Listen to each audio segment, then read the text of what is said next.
स्वागत है दोस्तों। आज के मुख्य समाचार में आज देश और दुनिया से कई अहम और बड़ी खबर आ रही है। बात करेंगे हर खबर पर विस्तार से। बंगाल विधानसभा उपचुनाव को लेकर मुख्य चुनाव आयोग से मिला टीएमसी प्रतिनिधिमंडल।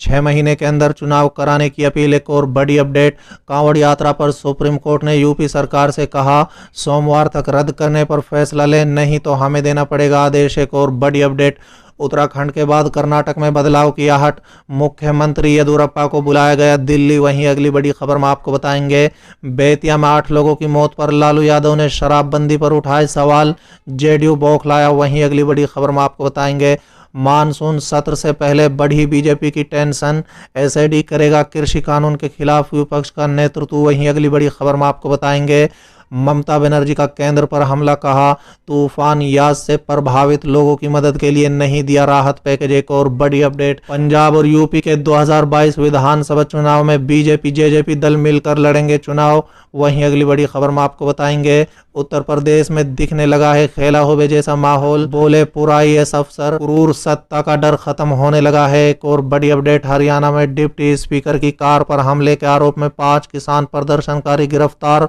राजद्रोह का मामला। वहीं अगली बड़ी खबर में आपको बताएंगे, किसान आंदोलन पर राकेश टिकैत का बड़ा बयान, बोले ऐसा लग रहा है देश में जंग होगी। तो चलिए देख लेते हैं आज की पहली बड़ी खबर।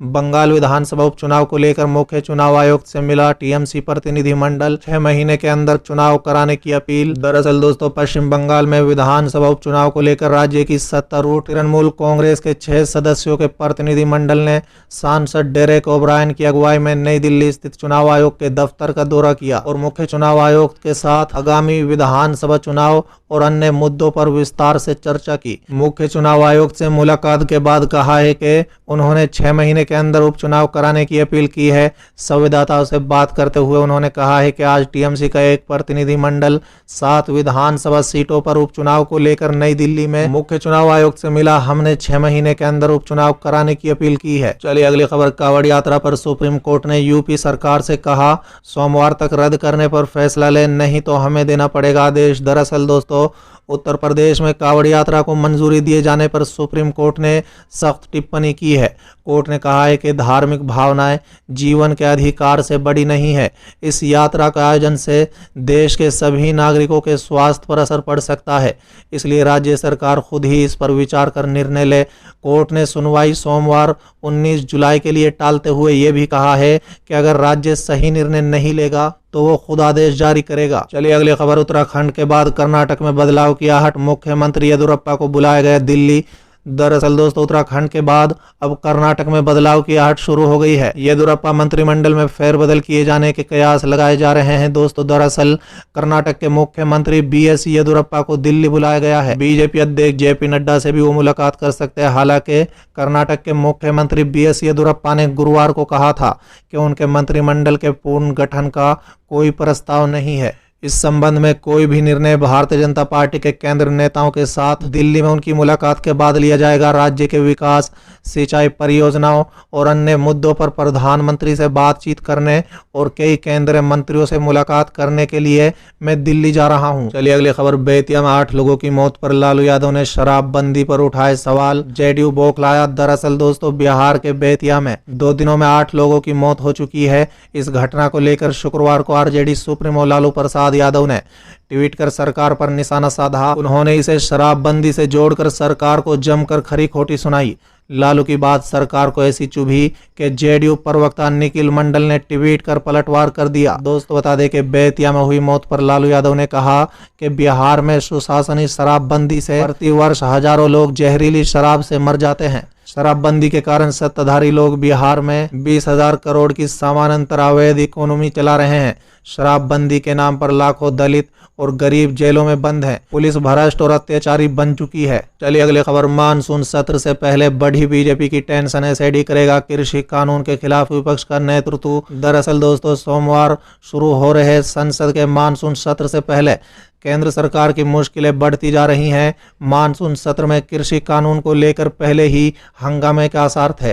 इसी बीच खबर आई है कि भाजपा की पूर्व सहयोगी रही शिरोमणि अकाली दल संसद में कृषि कानून के खिलाफ विपक्ष की ओर से मोर्चा संभालेगी। अकाली दल अपने इस अभियान में क्षेत्रीय दलों को भी शामिल करेगी और कृषि कानून को रद्द करने की मांग करेगी। दोस्तों बता दें, शिरोमणि अकाली दल के सांसद नरेश गुजराल ने बताया है कि शिरोमणि अकाली दल संसद के दोनों सदनों में कृषि कानून को निरस्त करने की मांग करेगी। उन्होंने कहा है कि हम इस कदम का समर्थन करने के लिए पहले ही शिवसेना, राकंपा, द्रमुक, टीएमसी और बसपा के साथ ले चुके हैं।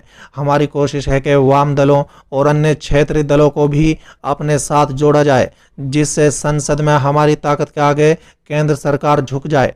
उन्होंने कहा है कि लोकसभा में ये एक स्थगन प्रस्ताव के रूप में होगा, जबकि राज्यसभा में हम काले कानून को पारित करने के लिए सरकार की निंदा करते हुए उपयुक्त नियम का पालन करेंगे। तो बता दें कि गुजराल ने कहा है कि ये कदम सत्तारूढ़ भाजपा के खिलाफ क्षेत्रीय दलों के राष्ट्रीय स्तर पर एकजुट करने का प्रयास है। चलिए अगली खबर। ममता बनर्जी का केंद्र पर हमला, बोली तूफान याद से प्रभावित लोगों की मदद के लिए नहीं दिया राहत पैकेज। दरअसल दोस्तों, मुख्यमंत्री ममता बनर्जी ने गुरुवार को कहा है कि चक्रवाती तूफान याद से प्रभावित लोगों को पुनर्वास और राहत के लिए अपने फंड से 1000 करोड़ सहायता राशि खर्च की है। बता दें कि याद से प्रभावित तटीय इलाकों के 3 जिलों में ममता बनर्जी ने भी बड़े स्तर पर मई में तूफान से हुई तबाही के लिए केंद्र सरकार से 20,000 करोड़ की मांग की थी, लेकिन राहत पैकेज का छोटा हिस्सा भी नहीं मिलने पर उन्होंने खेद जताया है। उन्होंने कहा है कि केंद्र सरकार 300 करोड़ रुपए की सहायता की बात कर रही है। उन्होंने ये राशि चक्रवात राहत के रूप में नहीं, बल्कि राज्य के बकाया अग्रिम धन के हिस्से के तौर पर दी थी। साथ ही ममता बनर्जी ने आरोप लगाया है कि बार बार अपील के बावजूद केंद्र सरकार ने पश्चिम मैदानपुर के घाटल के लिए अभी तक फंड जारी नहीं किया। चलिए अगली खबर। पंजाब और यूपी के 2022 विधानसभा चुनाव में बीजेपी जेजेपी दल मिलकर लड़ेंगे चुनाव। दरअसल दोस्तों, पड़ोसी राज्य पंजाब और उत्तर प्रदेश के 2022 विधानसभा चुनाव में भाजपा और जजपा दल मिलकर आगे बढ़ सकते हैं। अपने पहले विधानसभा चुनाव में किंग मेकर की भूमिका तक पहुंची जजपा आत्मविश्वास और उत्साह से पूरी तरह से जहां लबरेज नजर आ रही है, वहीं पार्टी को चौधरी देवीलाल की किसान हितैषी छवि का भी लाभ मिलने की पूरी उम्मीद है। चलिए अगली खबर। यूपी में दिखने लगा खेला होवे जैसा माहौल, बोले पूरा ये अफसर क्रूर सत्ता का डर खत्म होने लगा है। दरअसल दोस्तों, उत्तर प्रदेश में 2022 में होने वाले विधानसभा चुनाव के लिए भाजपा सरकार ने कमर कस ली है। प्रधानमंत्री नरेंद्र मोदी गुरुवार को ही वाराणसी में 1500 करोड़ रुपए की योजनाओं का शिलान्यास करने पहुंचे। ऐसे में पूरा आईएएस सूर्य प्रताप सिंह ने सोशल मीडिया पर ट्वीट कर पीएम मोदी पर चुटकी ली है। दोस्तों बता दें, पूरा आईएएस अधिकारी ने पीएम मोदी पर तंज कसते हुए कहा, यूपी में सड़कों की खामोशी टूट रही है, पीड़ित जनता घर से बाहर निकलने लगी है, क्रूर सत्ता का डर खत्म होने लगा है, खेला होवे जैसे माहौल दिखने लगे हैं। चलिए अगली खबर। हरियाणा में डिप्टी स्पीकर की कार पर हमले के आरोप में 5 किसान प्रदर्शनकारी गिरफ्तार, राजद्रोह का मामला दर्ज। दरअसल दोस्तों, सिरसा पुलिस ने किसानों के विरोध प्रदर्शन के दौरान हरियाणा के डिप्टी स्पीकर की कार पर कथित हमले को लेकर गुरुवार को 5 लोगों को गिरफ्तार किया है। बता दें कि इस हमले को लेकर जो एफआईआर दर्ज की गई थी, उसमें राजद्रोह की धारा भी शामिल की गई थी। ये घटना रविवार को हुई थी और पुलिस ने 100 से अधिक लोगों के खिलाफ देशद्रोह, लोक सेवकों को उनके कर्तव्य के निर्वहन में बाधा डालने, एक निर्वाचित प्रतिनिधि पर जानलेवा प्रयास और सार्वजनिक संपत्ति को नुकसान पहुंचाने के आरोप में मामला दर्ज किया है। चलिए अगली खबर। किसान आंदोलन पर राकेश टिकैत का बड़ा बयान, बोले ऐसा लग रहा है देश में जंग होगी। दरअसल दोस्तों, किसान आंदोलन पर भारतीय किसान यूनियन के राकेश टिकैत का बड़ा बयान आया है। रामपुर में राकेश टिकैत ने कहा है कि किसान तो वापस नहीं आएगा, किसान वहीं रहेगा, सरकार को बातचीत करनी चाहिए। उन्होंने कहा है कि हमने 5 सितंबर को बड़ी पंचायत बुलाई है, आगे को जो भी निर्णय होगा उसमें लेंगे। 2 महीने का सरकार को भी टाइम है, अपना फैसला सरकार भी कर ले, किसान भी कर लेंगे। जंग होगी देश में, ऐसा लग रहा है युद्ध होगा। रामपुर पहुंचे राकेश टिकैत ने कहा है कि किसानों का हालचाल जानने के लिए आया हूं। साथ ही किसानों के संसद का घेराव करने पर राकेश टिकैत ने कहा है कि किसान संसद भवन का रास्ता जानते हैं, अभी 22 तारीख से 200 लोग वहां जाएंगे। जब तक पार्लियामेंट चलेगी तब तक हर रोज 200 लोग जाएंगे। अब जब भी किसान जाएगा तो लाल किला नहीं, संसद भवन ही जाएगा।